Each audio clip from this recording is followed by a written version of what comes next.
Kendall, and this is my YouTube channel. If you're new to the channel, welcome and thank you so much for watching.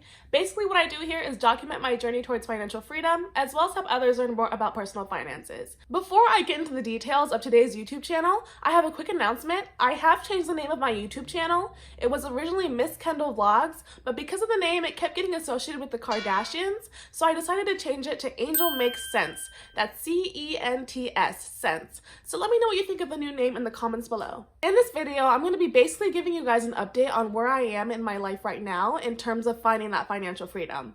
Obviously, a big point of this YouTube channel is me sharing my journey towards financial freedom, and I've been making some big moves in my life that's going to be helping me professionally, mentally, and financially. But before I share with you these major updates of my life, I ask that you please smash the like button. It helps me get my content out to more people who are interested in personal finances or who are on the journey towards financial freedom. And just for clicking the like button, here's a video of my cute puppy, Kai. So you probably read the title of this YouTube video. Yes, I did quit my job. This is the same job that I asked for a raise for in one of my previous YouTube videos. So if you have yet to check that video out, I have posted a link in the description below. So please feel free to take a look. Now, to give you a bit of context about my most recent position that I had just resigned from, I was working in the logistics industry as a customer service representative. I had been with the company for 1 year, and when I first got there, I really liked my job. The workload was manageable, my coworkers were great, and my manager was awesome. However, a few months into the job, I was made responsible for other duties at this company. They made me responsible for the marketing at the company, handling the out-of-state business of the company, as well as finding outsourced work when the company didn't have enough resources. Keep in mind, I was doing all this on top of my regular customer service work. Now, I was able to complete all the work that was assigned to me. However, during my last few months of being there, I was just getting mentally burnt out. It was obvious that the company was taking on more work than it could handle, and you could see that it was taking a toll on its employees. So much that we had 2 people from my team leave within the same week. And honestly, what kept me at the company for so long was the pay.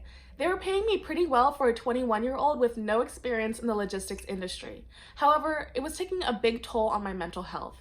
So much that I hadn't been to the gym in 3 months. And if you know anything about me, you know that I really care about keeping my body in shape. The breaking point for me was when I went to go visit my dad in Sacramento, and he looked at me and he said, "He has never seen me look so defeated. You need to leave that job."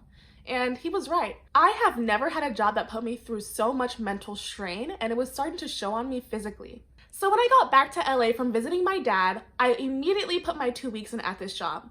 I have to point out that I had nothing lined up, no job to go to after this. I had been applying prior to putting my 2 weeks in, but I hadn't heard anything back from any jobs. But I did know I could not stay at this job for any longer. After those 2 weeks, I was now unemployed with absolutely no idea what I was going to do next. The only thing that I did know is that I had to figure something out quickly. Here's where the story gets really interesting, in fact, exciting. So literally 6 days after I left that company, I'm at the gym and I get a text from one of my clients that I worked with when I was at that company. She was one of my nicest clients. I really enjoyed working there, and during my time at the company, we developed a really good relationship. Anyways, she asked me if I'm still working at that company, and I tell her no because of X, Y, and Z. And then she asks, "Are you looking for a job?" And I said yes.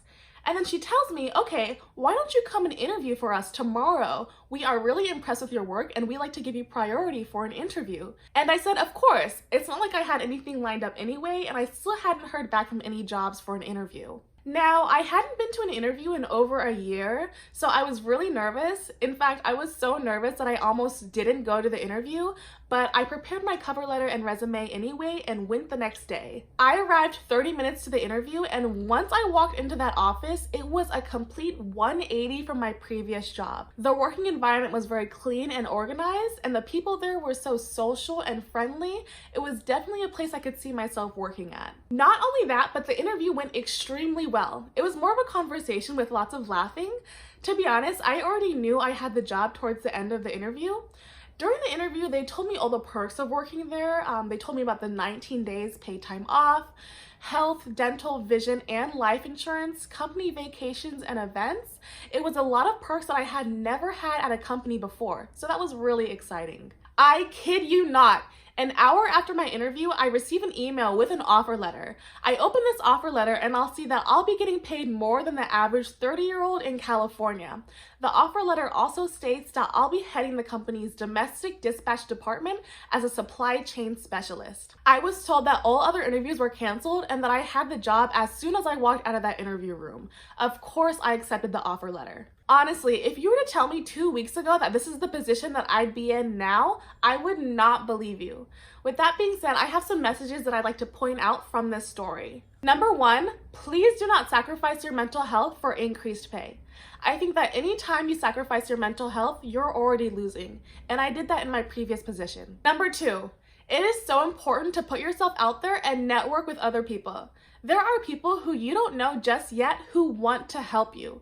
Network at the gym, network at work, network at Starbucks. Honestly, if I had never developed such a great relationship with my client in my previous position, the doors would have never been open to the opportunity that I have now. Number 3, place yourself outside of your comfort zone and take that risk.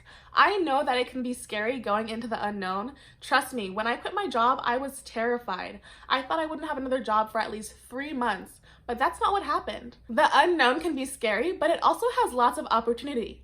You do the most growth when you place yourself outside of your comfort zone. If you never do this, you will never know the full potential that you actually have. So that's all I have for you guys today. I hope you guys enjoyed this update and maybe learned something from it. If you have any questions or comments about the video you saw today, please leave a comment below. I'd love to hear what you have to say. I post a new video every Thursday, so please subscribe and turn your post notifications on. As always, I hope you have an amazing day, and I'll see you next week. Bye-bye.